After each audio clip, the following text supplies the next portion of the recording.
You're listening to Side Hustle Pro, the podcast that teaches you to build and grow your side hustle from passion project to profitable business. And I'm your host, Nikayla Matthews-Okome. So let's get started.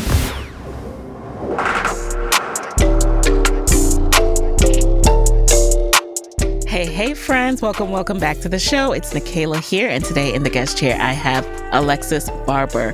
Alexis is one of my newfound favorite lifestyle content creators as well as business founders. So Alexis is a lifestyle influencer, and she's also the founder of Two Collective, which is a modern wellness brand that helps to fill the gaps in self-care for ambitious material girls through innovative loungewear and unfiltered wellness content. Alexis is also the host of the top-rated Too Smart for This podcast and has worked with brands like Lululemon, Rare Beauty, Microsoft, and Miss Dior as a content creator. She's currently an MBA candidate at the Wharton School at the University of Pennsylvania and splits her time between Philadelphia and New York City. In today's episode, we had a really robust conversation about all that Alexis is doing, where she came from, how she came into this world of creating content and also starting her own business, and why you can do it too and you are enough. So let's get right into it.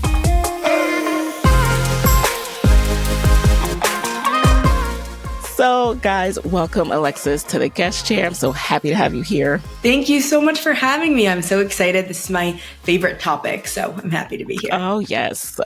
We have a lot to cover. But first of all, can I just say I am super proud of you. I am so proud of what you are doing. And you're only, 25, 26? 25, yes. 25 years old. And I think the way you're approaching even your MBA journey, having your business, as well as continuing your lifestyle influencer career to continue to make money, I think that's just so smart. But of course, I'm not surprised. That's why your show is called Too Smart for This. So let's get into it. Thank you so much. I did already read your bio, but I'm curious, when you introduce yourself to people, how do you describe yourself these days? Oh my goodness. I have so much going on, which you just alluded to a little bit here. So usually when I introduce myself, it's like with those three definitions. I'm a lifestyle influencer, a first-year Wharton MBA candidate, and the founder of Two Collective, which is my modern wellness brand that's designed to help you self-care smarter and fill the gaps in all of your self-care journey, including through our podcast, Too Smart for This, which provides tangible and unfiltered wellness content through the lens of mostly my life, and then also with our incredible guests, and then through our innovative loungewear, which is our bathrobes that are sort of becoming a little bit of a brand of their own. Oh yeah, so comfy looking. Now, why are you so passionate about the whole self-care genre? Is it because of your own life? Absolutely. I would say the reason I'm so passionate about it is because I'm kind of living through it all right now by myself. I think that there's a lot of things I'm passionate about, right? I'm passionate about clothes or, skincare and looking great and that type of thing. But I'm also someone who I think didn't have a lot of guidance or role models growing up. My mom had me when she was 16 and my family was super low income and we really didn't have a ton of, people to look up to. And also my mom was white and I was raised by my white family for the most part. So I didn't have a ton of people who looked like me who could really give me guidance. And when I did find that later in life, I think that it was so impactful for me that it's just something that I've sort of been consistently wanting to share with others, is that you can get out of these things. The world isn't always ending. And also I've just seen the benefits of taking care of myself and what it looks like, because I'm a very ambitious person and I used to be kind of ashamed of that, but you can only really get to where you want to go long term if you're taking care of yourself. And I think that I'm really passionate because I don't like feeling bad. And so I love self-care because of that. Right. And I don't like feeling ugly. And I know you can agree with that. Yeah, absolutely. I don't like feeling ugly. Exactly. So interesting that you said you used to feel bad about, was it feeling bad about being ambitious or feeling kind of bad about where you came from? Well, it's both. I definitely felt a sense of insecurity about how I grew up, low income and having, I went to I was lucky enough to be able to get in scholarships to go to great private schools and eventually boarding school for 6 years. And then I went to Northwestern, which is an elite school as well. And so I was constantly surrounded by like the top 10 or the top 1%. So I did for a long time feel a sense of like shame about not coming from money. But as I sort of like got older, I realized like the only thing that's embarrassing is when you're embarrassed. And so like if you can like, if you're someone who's fun and has a great personality, can like own the fact that you grew up poor and like whatever, you're doing something about it now, like there's no need to feel a sense of shame about that. And in fact, I'm very proud of it now because I'm in a space like Wharton where I am one of like a few people I can count on my hand that actually did not grow up with anything or doesn't have their parents' support now. And now I feel so much like I have such a sense of resilience from that. And so I'm so grateful for it. But in terms of feeling bad about ambition, I think like we do kind of punish ambitious women. I mean, if you think about women in the media, like super famous pop stars or things like that, like there's no one who ever rises to the top and we are supporting them the whole time. Like, You just reminded me of what's going on with the whole TikTok sensation, Risa Tisa. And as soon as she signed to CAA, everyone's just like, no, she's not. No. Exactly. And it's like, so we do, once a woman is like, yeah, this is what I want and I want to have it all. We're like, oh, hold on. I don't know if you can have all that. Like, I actually don't know. Exactly. Or we're like, oh, you got successful. Well, you're kind of ugly. And then it's like, you can never have it all, you know? So I think that's like something I call my audience like ambitious material girls because we want to have it all. We also like having nice things, but also like I want to take that word back. And it's just kind of like something that I've always wanted to be proud of and enjoy because like life is so fun when like you are creating it and building your dreams from scratch.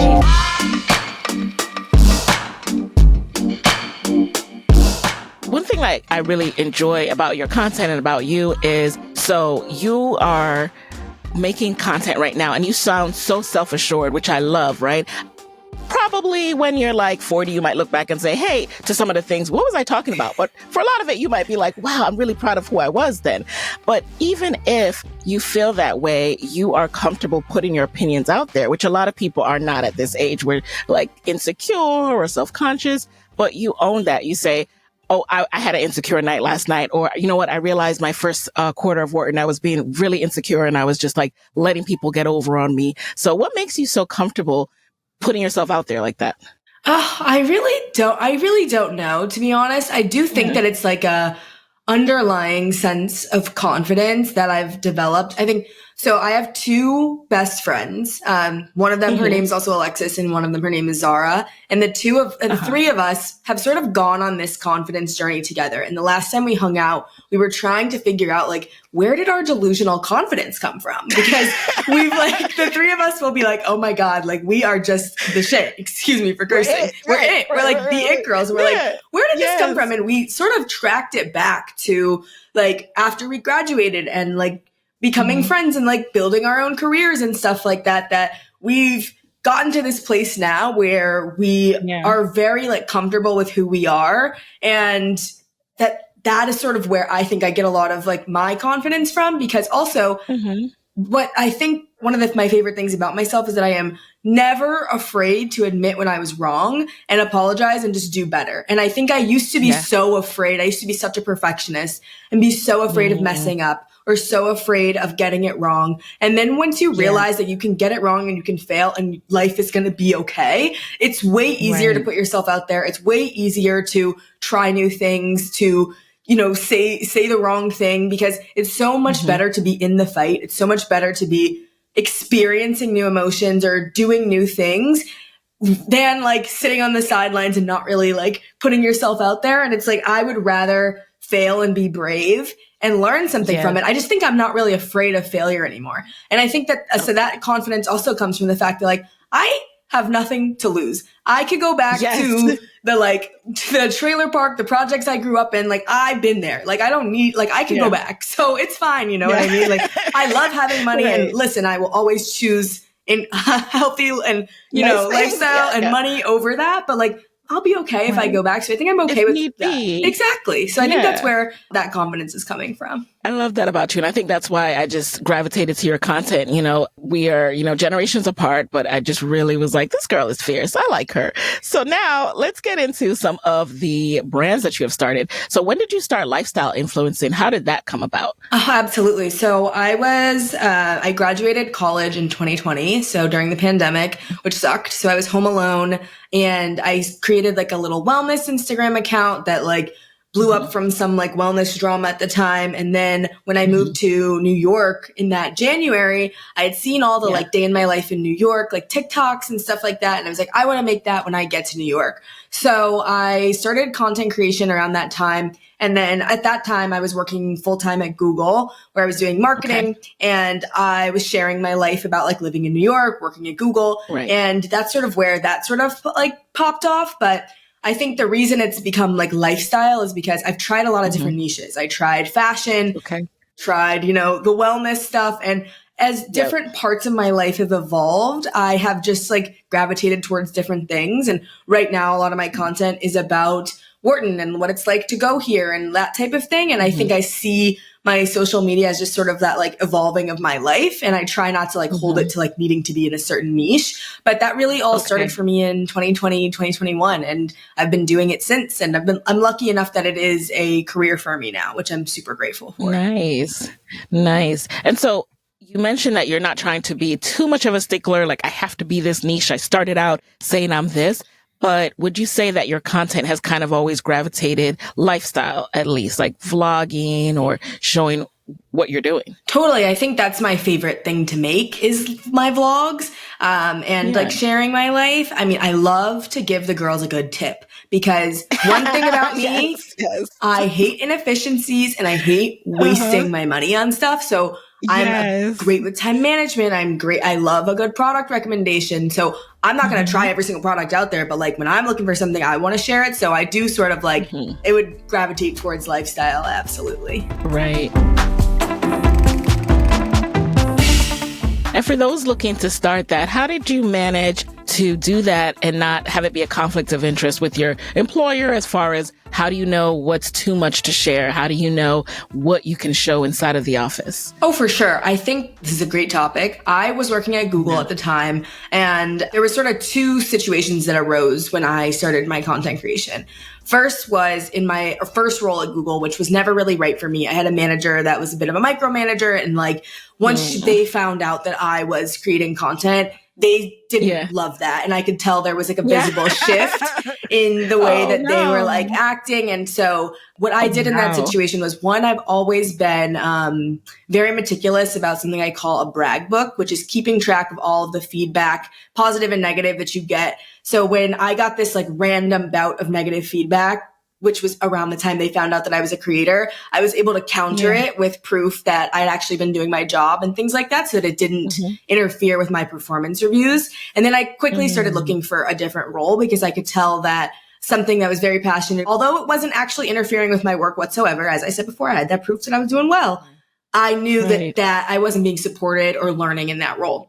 And the perfect role fell into my lap because I was a content creator. So, tell us more about that. Absolutely. So I was mutuals with a girl on TikTok named Maddie Dewey. She's a star. She's a Sports Illustrated swim model and a founder herself. She's really cool. We were mutuals on TikTok, and she reached out to me because she was like, I work at YouTube. I'm leaving my role. You'd be perfect for it. And if you don't know, Google owns YouTube. So it would sort of be an internal transfer role.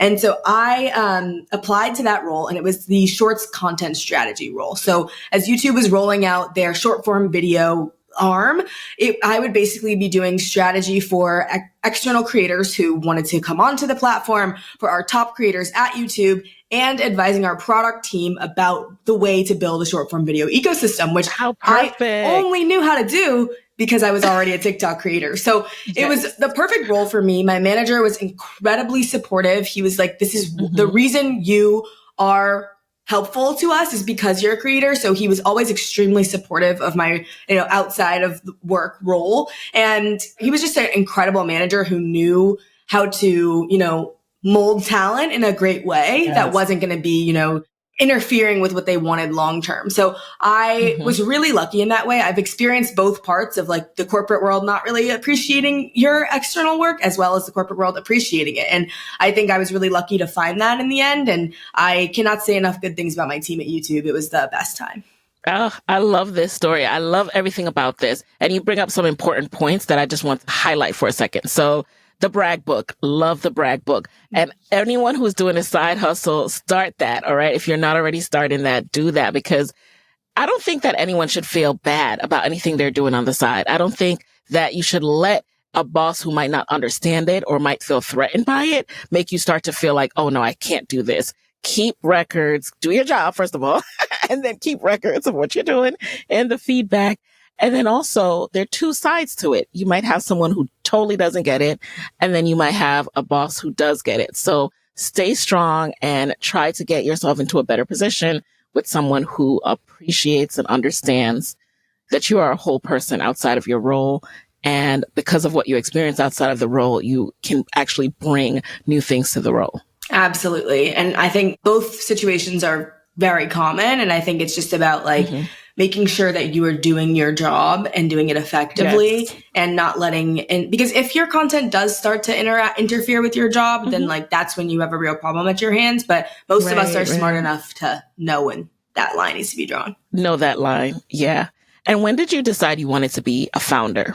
Oh, I mean, I have always known that I was an entrepreneur at heart. I minored in entrepreneurship at Northwestern during my undergrad. And during that time, I was in school from 2016 to 2020. So there was a big like boom of female founders that I was always looking up to. And I think at that time I was like, this is like a lifestyle that I would really love. And so I think it's because like I said before, I hate inefficiencies. And as much as I loved my role at YouTube, the reason I ultimately left was because I could not make change happen quickly. And it was so hard to get anything done because of how big of a company it was. And so I love to make impact and do things now. And it's impatience. It's from being young. And I think a lot of us who are ambitious young people feel that way.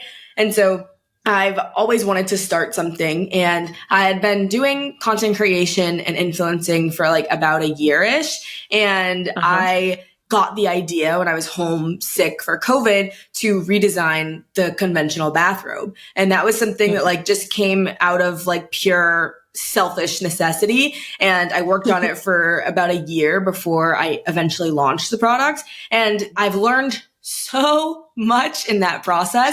And I can imagine. Oh my gosh, it's been crazy. And in the year or so that they've been live, we have so many incredible customers. And we recently did a collaboration with Rare Beauty where you'll be able to purchase a collaboration we did on Rare Beauty's website. So look out for that. Wait, pause.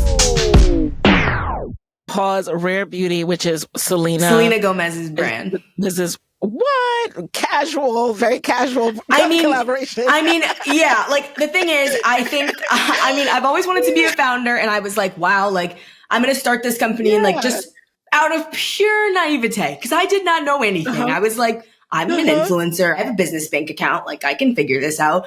Girl, it was so much work. I like cried so much. Like entrepreneurship is not for the weak. But I would say that like, so much, because I bet on myself, people saw that, and I got so many great opportunities from deciding to do that, and from, again, also making a high quality product that people love. Yes. And as I've always sort of seen my business as something small or something that like, oh, whatever, like I don't want to talk too much about it, or it's not that good yet or whatever. And to have someone like Rare Beauty and Selena Gomez like believe in my company was like, I think that was the first wake up call where it was like, wow, okay, you're doing this. Yeah. And how did that come about? Like, do you know her PR people? Because that is absolutely not. No, girl, please.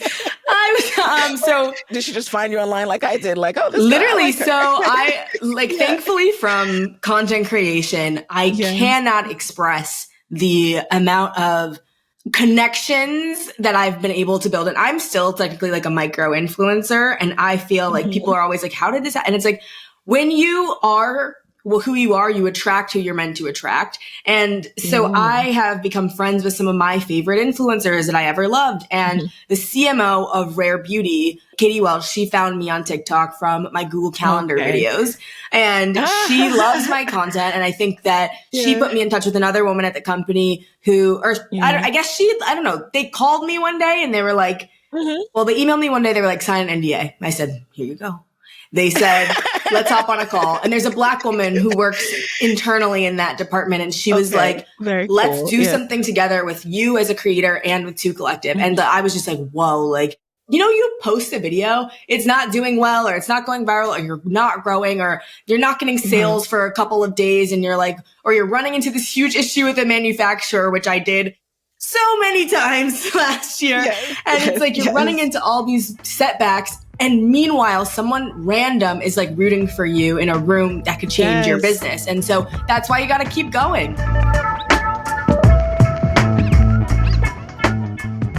That's why you have to keep going. And like, that's me too, right? I'm rooting for you and I don't even know you. Like, my sister went to her Wharton reunion the other day and I was like, oh my God, have you heard of this girl? She goes there now. I was like, okay.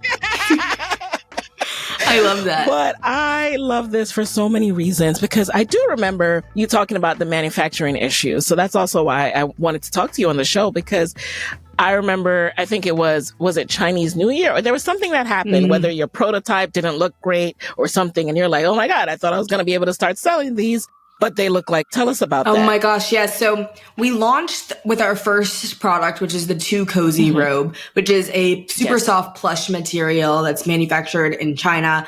That one is incredible. We ran into shipping issues with it because it's like the people love to say that the robe is like basically a weighted blanket. Like, it's so heavy, which is so nice for you. For UPS, for USPS, for shipping, it's not. So it's very expensive.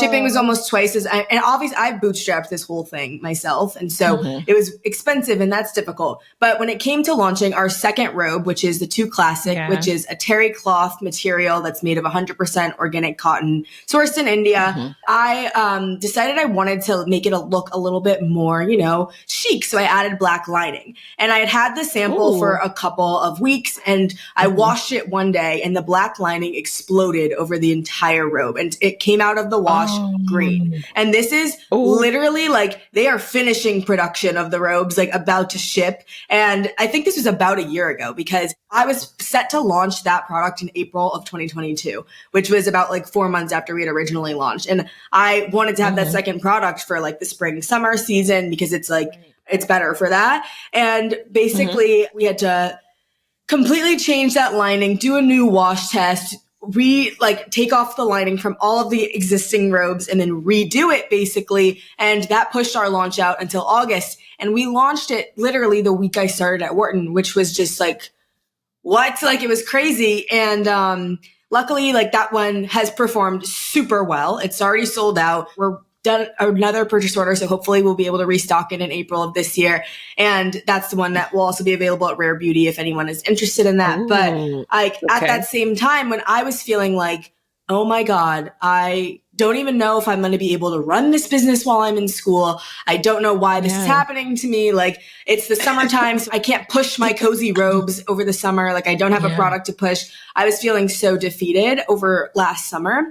And then I got an email from my friend and fellow creator, Blake Newby, who is a huge fan of the robes. And she was like, I'm going on GMA3. I would love to like feature the robes. Like, I'll let you know if it happens. And that same like week that we launched is when she was on GMA3 and like she was able to like highlight the robes. And so it's, again, like, people are rooting for you in the background, even on those days where you don't feel like you're enough. Yes. Oh, I think a lot of us need to be reminded of that.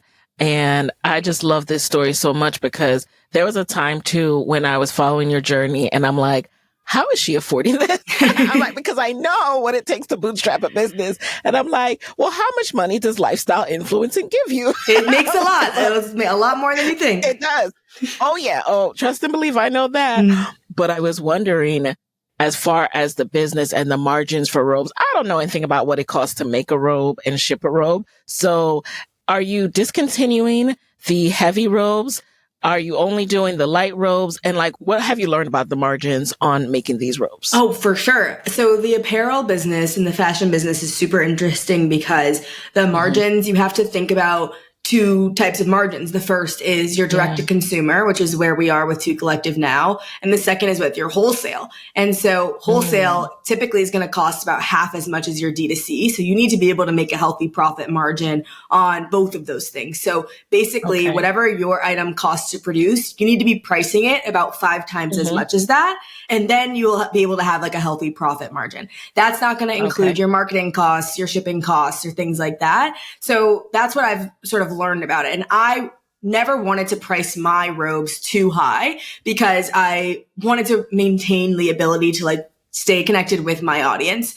But what I learned about it, because I got a ton of backlash about the price of the robe in the beginning, which was $149, which is on par with every other robe in its caliber on the market. And for us to be creating a robe that as a small business to be able to be at that price range was already sort of cutting it close. But I would say that like, for me, it was about quality, and I'm not going to sacrifice quality for a lower price point. There's people who can put their, who will white label a robe that you could get at Walgreens and sell it. And that's not something that like I was wanted to do. This is a custom material, a custom design. It has an attached belt and adjustable sleeves, and it goes up to size 5X. So we have quality and ethics standards that are very important to us. And I was never going to sacrifice that. And that is what the price of a quality robe is these days. So that's what I've learned so much about it. I mean, I came in wanting to make something that was a different price range altogether, but I found that like sticking to that quality is what matters most. And that's the audience that we're trying to reach. So did you change the price or you kept it at that $149? I kept it at that $149. And then our terry cloth bathrobe costs a little bit less to produce. So it's priced at $125. And our robes will probably stay in that range of $100 to $200 long term. Right. Because as you heard, it sounds very expensive to ship, produce, and it is very quality. So that makes a lot of sense. And I love that you've done that research.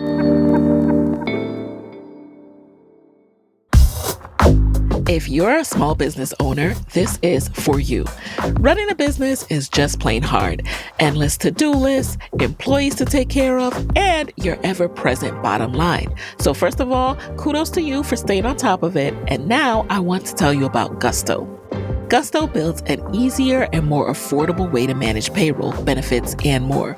They help over 300,000 businesses by taking the pain out of tasks like automated payroll tax filing, direct deposit, health insurance administration, 401k, onboarding tools, you name it. Gusto makes it easy. And they really care about the small business owners they work with. Their support team is attentive and helpful. And since money can be tight sometimes, you'll even get 3 months free. Just go to gusto.com/SHP and start setting up your business today. You'll see what I mean when I say easy. Again, that's 3 months of free payroll at gusto.com/SHP.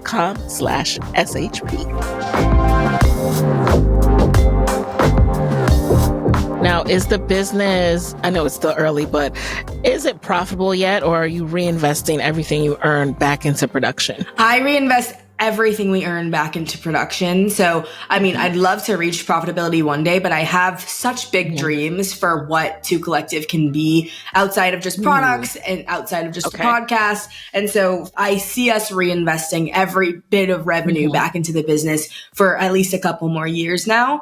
And I'm also exploring the idea of raising an angel round so that we can expand the colorways and the patterns as options. I have so many DMs and so many people asking for a black robe or a blue robe or a pink one. And I would love to do all of that. But another tidbit is about minimum order quantities. And the reason our robes are white is because the minimum order quantities are lower for white robes. Whereas if you are doing a color, I don't know how many people want a pink robe, but I would have to order like at least 1,000 if I wanted that. And I don't know that I have 1,000 people who are ready to purchase it. So until we can grow that community and, have all of those things on deck so we can test things out, that takes more resources than what I have currently for myself. So I'm exploring raising an angel round over the summer so that we can expand in the ways that I really want to. So you always knew you were going to go back to get your MBA, right? I understand you applied via a program in undergrad that you get to defer. So Yes. how does that work? Absolutely. So these programs are still relatively new, but essentially the quote value of an MBA or people getting MBAs has sort of dwindled in recent years. And so Yeah. a lot of these big business schools introduce these programs that are deferred enrollment. So you apply when you are a senior in college, and then you get 2 to 4 years in the workforce, and then you come back to school. The reason you need those years in the workforce is because business school is not really effective for you unless you've worked already, which is different from law school where like you're just learning so you can go straight through. I was always going to go to law school, and then I was like, I don't want to do all that reading. And then so that's why you need those like time. So the average age of someone who's getting their MBA is actually 27 to 28. So I was in this program in undergrad called MLT, Management Leadership for Tomorrow. Yeah, I was an MLT. Yes, we love MLT. And they push MBAs very heavily. I had never heard of it until then. No one in my family has ever done that. So I did this program at Harvard Business School for a week called the Summer Venture and Management Program, where you live like an MBA for a week in the summer between your junior and senior year. That's when I decided I really wanted one. And then I did deferred enrollment in the spring of my senior year. And I got into Wharton, among other schools. And I chose Wharton because it was a better fit for me personality-wise. And I love the curriculum, focus on quant because I'm not very strong. Well, I'm getting strong. I've been here for almost a year now with numbers. And I wanted I wanted to close that gap in like my business education. And I mean, the Black community here, there's nothing like it. It's absolutely incredible. And so I was super excited to come, and I took 3 years in the workforce. 2.5 of those years I was at Google, and then I quit last February to recover from burnout and then started school in August. Got it. As a founder, did you at any point think like, you know what, I'm already starting this entrepreneurial journey. Maybe I don't need to go back to business school anymore. Like what? Absolutely. I mean, even when I was applying to school, this was like tech heyday, 2019. There was people in my program that I knew personally who now are all applying to get their MBAs who were like, you're going to work at Google. You don't need an MBA. Nobody here has one. You don't need to get an MBA. Then I looked at every director at Google on LinkedIn, and they all, as in like people who were executives, they all had MBAs. So I was okay, I'm going to do this. Then when it came to entrepreneurship, I knew I wanted to be an entrepreneur. When I was 21, I didn't have an idea. I didn't have a company yet, but I knew that if I wanted to have one long term, like I could spend those few years in business school learning, finding a co-founder, building a business before, really doing it in the real world where there's way more stakes. And I got that idea from, I think it was the founder of Stitch Fix, who she had a similar thing. She didn't have an idea, but she went to Harvard Business School, and it's like at the end, you either have a successful business you can take with you, or you have a failed business and access to every employer in the world. So I knew that like it was like a risk-taking thing, but I didn't expect to have a revenue-generating business at the time that I was starting school. So last year, when I was deciding whether or not I was going to matriculate, I did have that feeling of like, what if I took the $250,000 I'm going to invest in this education and put it towards my business? Or what if I like stay in New York and do this here? And that was definitely something I thought about. But honestly, like as a Black woman, you can never be too educated. And a lot of times to get into the rooms that we want to get into, you need those like gatekeeper-esque things on your resume to be taken seriously. And I also didn't have all of the business acumen that I felt I needed to take my business to where I wanted it to go. And where else was I was either going to find that by falling on my face, or I was going to find that by in a new community where I could learn more, get a wider breadth of like education, and get out of my comfort zone. And from the day I got here, I have been pushed out of my comfort zone, and I've learned so much and met so many people that have changed the trajectory of my life to the point where I could not imagine like not making this change because it was so impactful and helpful for me. And I think that we discount the idea of going back to school because we see it as, oh, like you're copping out of life sometimes.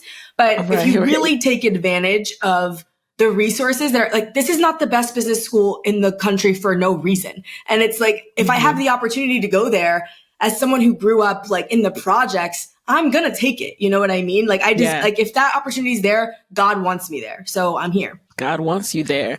And it's different what you said about the money, right? The investment piece. So like this is not an advertisement for MBA programs or nothing, but if you are going to go, right, you have to be strategic about and just making sure that this is going to have a return on investment for you. And so, Alexis, I love that you do have a business because it focuses you in a way that not everyone is when they go into school. Sometimes, as someone who went to get my MBA as well, like sometimes people go in there and they're like, okay, great. Now you're going to tell me what to do with the rest of my life. Like you just go in there and you're expecting like to just have an aha moment and you realize, no, I still have to be the driver. Like, oh, yes, I still have to be the driver of my life. And so how do you feel having a business? Do you notice that as you're navigating classes and this experience that you're a bit more focused than some of your peers who are still trying to figure out what they're interested in? Totally. I think I said this on my podcast when I first got to Wharton that I think a lot of people, like what they say about getting an MBA is that you'll have time to reflect. And I want to counter that by saying you won't even have time to like clean your apartment. You don't have time to reflect. Right. Like you have to know what you want out of this. And I mean, I'm not to say that I like wasn't, privy to that as well. Like I thought like, oh, I'll have time to think about my business. And it's like, unless you're making time and being really strategic about your priorities, you aren't going to get something done. So you have to be way more strategic than you would realize. And that means in the summer before you go to business school or while you're researching business schools, you understand the curriculum. You know what the club scene is like and what clubs are most interesting to you. You feel like you understand what like the parties and the time, like the way that you're going to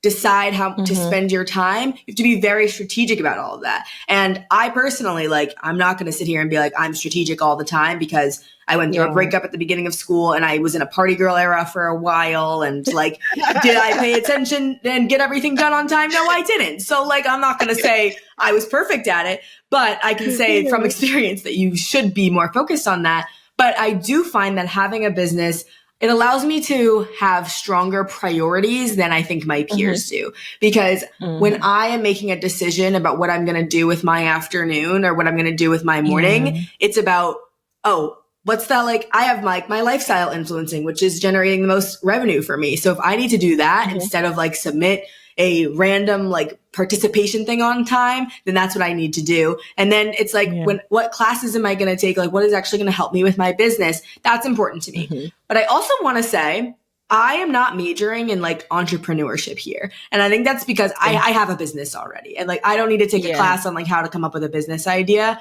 I'm using my time here to fill my gaps so that when I am running, hopefully a multi-million-dollar business one day, like I will have the skills to do that. So that's one thing I would tell people who do want to come for entrepreneurship to like do it so that you can fill your personal skills gaps, not just so that you can like say you have a business. And one thing I found too is that life and business is moving so fast and these MBA curriculums are, the professors are often awesome, right? But life is moving faster than the marketing curriculum, for example. Don't get me started. Go in. I was like, is anyone going to talk about this? No? Okay, got it. Literally, girl, please. So, I had a social media marketing background. You're a lifestyle influencer. Like, you need to... there's a different gap that you need to focus on. So totally. And I mean, in my marketing classes, the core marketing class, one of the lectures was like, influencer marketing doesn't work. They were using like data from 2012 Facebook data. And I said, sir, this isn't going to work. I was like, this isn't going to work for me. So there are gaps for sure, because I mean, in terms of marketing, like these people are still very, I also think because it's a female dominated industry that it's not taken very seriously, but money talks. So when they see that.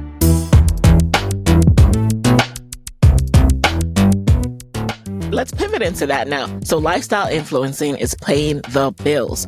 Oftentimes, like having a job is discouraged, right? You're supposed to unplug, come into these these graduate programs and just completely focus. And they're like, you can't juggle both. But okay, bills need to be paid. So yes, you could take out a tremendous loan, which is what most people do.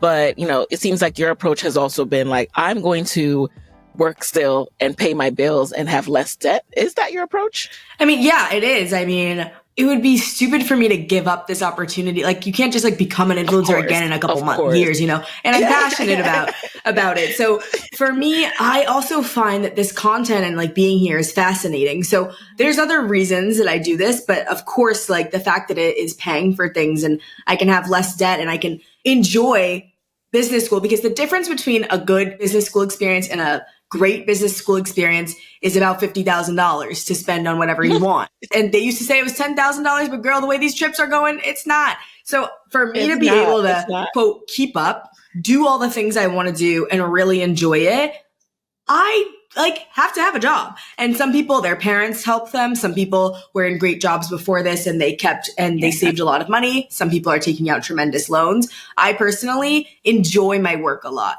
And I've been given such great opportunities. Like, God has just shown up in ways that I could never have imagined for myself right now. And so I am continuing to do this so that I can, like, one, enjoy this experience to the fullest in terms of travel and stuff like that, and being able to buy whatever clothes I want and order dinner when I don't feel like cooking because I have too much work. And also, just so that I can, like, hopefully be able to, like, buy a house one day, But I will not lie to you. It has been the most challenging last, like, 7 months.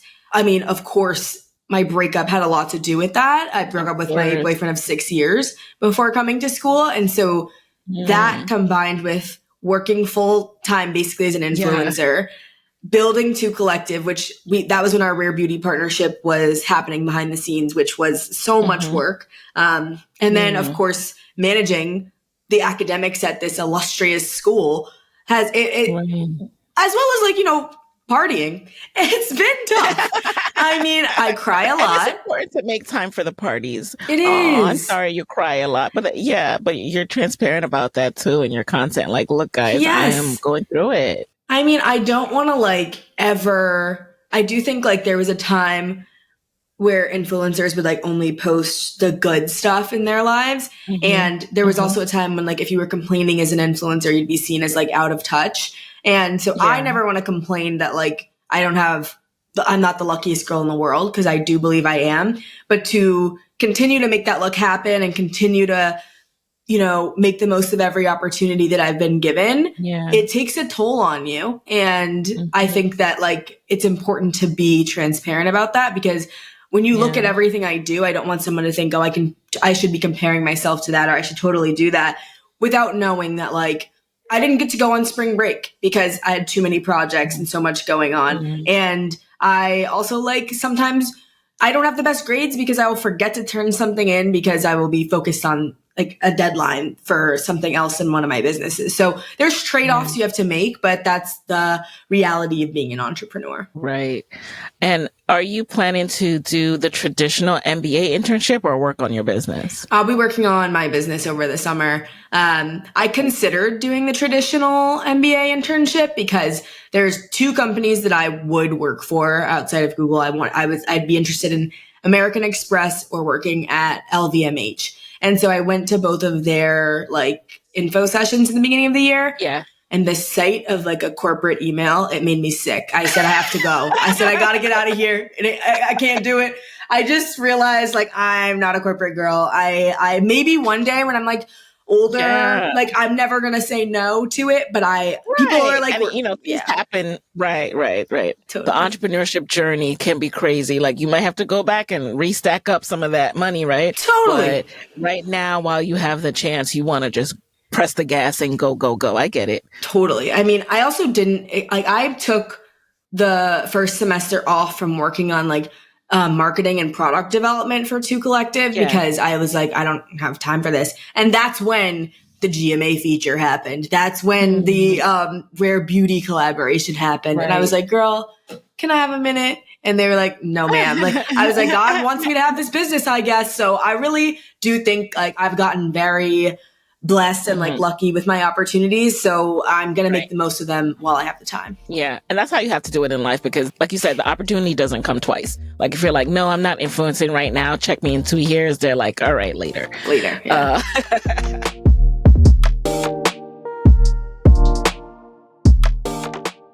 I heard you say that someone recently came on to do social for you. And it made me curious about how you're managing the business outside of yourself. Like who else is on your team as contractors or what have you? Absolutely. So the way that it looks for Two Collective for that business is that we have someone who does social media, so that runs the Instagram. And then I have a contractor who helps connect me with factories so that I can order like product and things like that.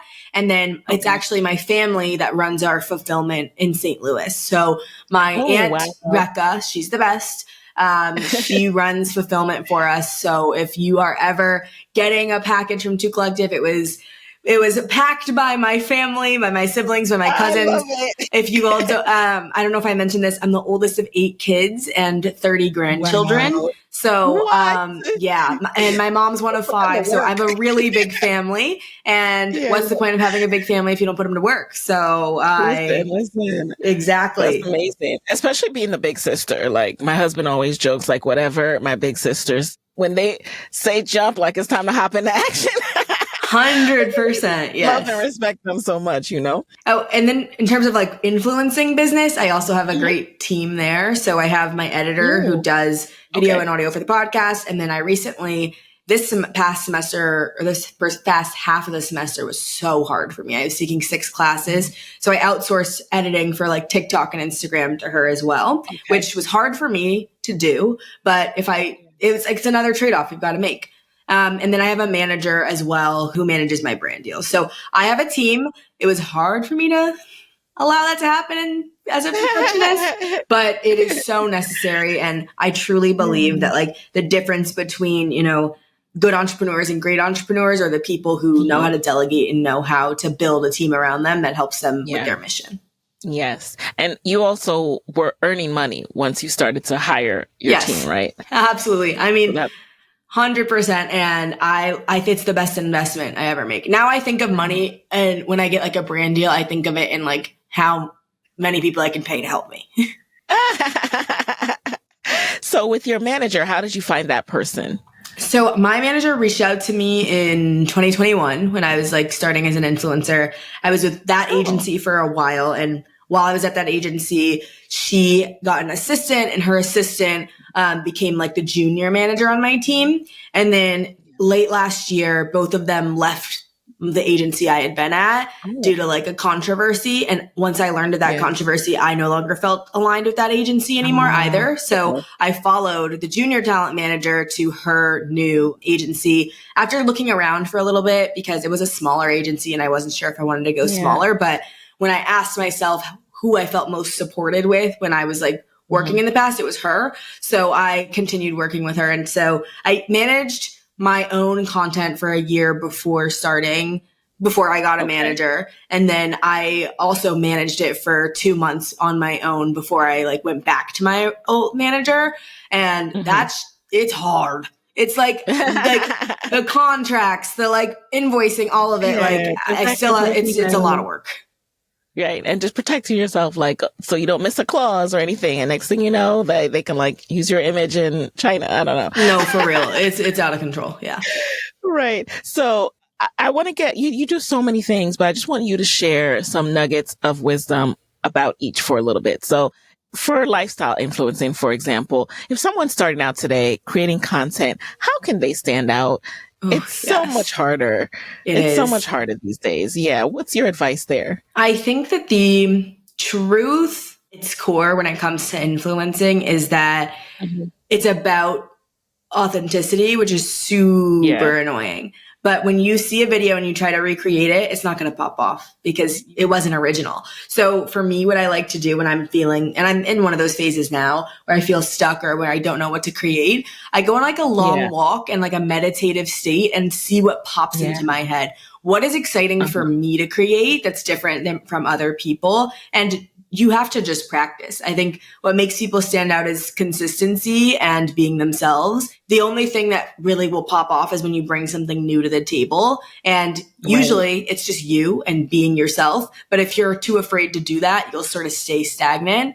And I've seen that with my own content for a long time. And so I think that's where I would start, is thinking about what you can bring that's unique and valuable to your audience. Right. And to be doing two types of content. The first is going to be what's valuable to your audience and what can help them. And the second has to be something that makes you really happy. So my Wharton vlogs are my favorite thing to make. When I watch them back, I'm like, what? Like, this is like my life. Like, I love watching that. But do they get millions of views? No. But like, I enjoy making it. And that's what makes content fun for me. Yeah. And then as far as creating a product, so that's a dream of many folks, even, people who are super successful with content creation. Either they might overthink it and never create something, or they might be too quick to create something just because everyone else is doing it. So how should someone think about which product to launch? Oh my goodness. So first of all, you can make an excellent living as a content creator, just being a content creator, and maybe angel investing in products that you are really passionate about, or through licensing deals or through major deals with. You don't have to launch a business just because other creators are doing it. As I said before, I've always been interested in this space. So this was always something I wanted to do. And I had a unique idea for a product that was unique and there was nothing else like it on the market. And that's when it made sense for me to, invest a ton of money and do that on my own. That is what I would say is the differentiating factor. As I've learned in business school so far, your competitive advantage cannot just be your follower count. It has to be something way more important than that. Like, how many times are you tired of seeing another beauty brand from another celebrity? They don't have a competitive advantage. So think of what would make your product different, and also know that running a product-based business is very difficult, and it takes a lot of money, a lot of time, and a lot of energy. And so if you're not willing to do that and you're already overwhelmed with being a creator, it's not going to be worth it for you.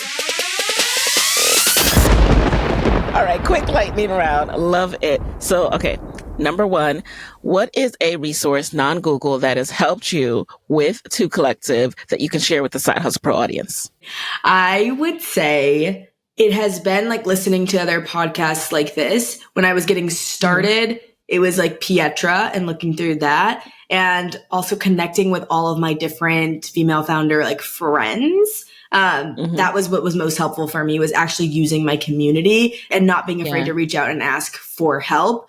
But in terms of a resource that I would suggest to you at the moment, oh my God, I need to get back in my resource bag because I hate to do this, but I would say if you're looking to start a product-based business, I would start by looking at Pietra to start with your sourcing and things like that. I want to think of a better answer than that, though. Okay. So the number one would be not being afraid to reach out and ask for help from your friends. Right. And even podcast guests. All right. Number two, who is a non-celebrity Black woman entrepreneur who you would want to trade places with for a day, and why? I have two. So the first, one is kind of a celebrity, so I will let that one slide. But who is it? I'm curious. Mara Braca Kill, because she wrote. Oh, I wouldn't have expected that. I know, she wrote Girlfriends, and she went to Northwestern, so that's why I've always felt connected to her. And she also wrote Being Mary Jane. Love her. So the next one is KJ Miller. She's the founder. KJ. Oh, she's been on the show. Yes, she's a KJ. Star, and she's the founder of Mented Cosmetics. And when I had her on my show, it was the best conversations I think we've ever had, because she's just so herself. And she also built the company in such a different age. And I find it so fascinating, the way she's done it. So I would totally switch, because also she's living her life now too. So I would love to see what that's like. Yes. All right. Number three, what is a non-negotiable part of your day these days, if there is anything, because your days feel so hectic, right? Oh my gosh, they're so hectic. Non-negotiable is my morning meditation walk. So I guess the resource that first came to mind when you asked that first question was my walking meditation app, which is called Superhuman, where for me to feel okay, I need to go on a 30-minute to 60-minute walk in the morning outside. It cannot be on a treadmill, rain or shine, listening to these without checking my phone, so that I can get back to myself, because I find that when your life is so busy, you lose connection with yourself, and then it's what's the point of all this? So that's my non-negotiable morning coffee walk with my walking meditation. Oh, I love that. I'm stealing the walking meditation, so thank you for that. Yes. You've said it before on your YouTube, but I needed that reminder. And because I stalk her life, you guys, I'm also going to say protein. You make sure you get your protein in. 100%. Get that protein in, girl, because that'll help you with so much. So much. Okay, number 4, what's a personal trait that you think has helped you be so successful? Oh, optimism, I think. As much as I can, I think I try to be honest about the negative parts of life just so that people feel less alone. But in reality, to get from where I came from to where I am now, I had to have this blind belief that everything would be okay. And it always has been. So that optimism and trusting in the universe and trusting in God, it came a lot from my grandmother, who was very delusional with me growing up, and which I appreciate, but oldest grandchild syndrome, So I would say that optimism and trusting has been, I think, the reason for a lot of my success. Amazing. And then finally, what is your parting advice for fellow Black women entrepreneurs who want to start their own business but are scared of taking that leap? Oh my gosh. My advice is that we need you. And I say that because there's never going to be a day where you feel like you've made it or you feel like you have figured everything out. There's always going to be more to do. But on those days when I've just kept going, the opportunities that I only dreamed about, that I never felt like I was ready for, would show up in front of me. There have been podcast guests I've had that I've been obsessed with you. You reached out to be on my show, or there would be this rare beauty deal or the GMA situation or any of my brand deals. I've worked with Lululemon for almost a year now when I couldn't afford Lululemon growing up, and all I wanted was a pair of those leggings, and now they pay my bills. And it's I never felt ready or big enough to partner with Lululemon, or ready or big enough to interview the founder of Topicals on my show. But they happened because what you want wants you back. That's my biggest thing, is the people you want to serve, they're waiting to be served. The people who you want to, connect with, they're waiting to connect with you. So even though you don't always feel ready, keep going and show up and take that leap, because if you have that small desire, the other part of the universe has it too. Yes. All right, y'all. I hope you are left so inspired by Alexis, as am I. Where can people connect with you after this episode? Absolutely. Instagram is where my community is at. I'm always in the DMs. If you have questions, DM me. I love a voice response to come back. And then I'm on TikTok sharing my daily life, usually a week late. So follow me. It's just my name on everything, at Alexis Barber. And then if you want to shop Two Collective and give yourself a lovely self-care gift, you can go to twocollective.com. That's TOO. And then follow us on Instagram too. There's lots of fun, content on there from my amazing social media manager. Right. And YouTube is just Alexis Barber, right? Yes, it is. All right, guys. And we will link to all of that. So there you have it. Hey guys, thanks for listening to Side Hustle Pro. If you like the show, be sure to subscribe, rate, and review on Apple Podcasts. It helps other side hustlers just like you to find the show. And if you want to hear more from me, you can follow me on Instagram at Side Hustle Pro. Plus, sign up for my 6-bullet Saturday newsletter at sidehustlepro.co/newsletter. When you sign up, you will receive weekly nuggets from me, including what I'm up to, personal lessons, and my business tip of the week. Again, that's sidehustlepro.co/newsletter to sign up. Talk to you soon.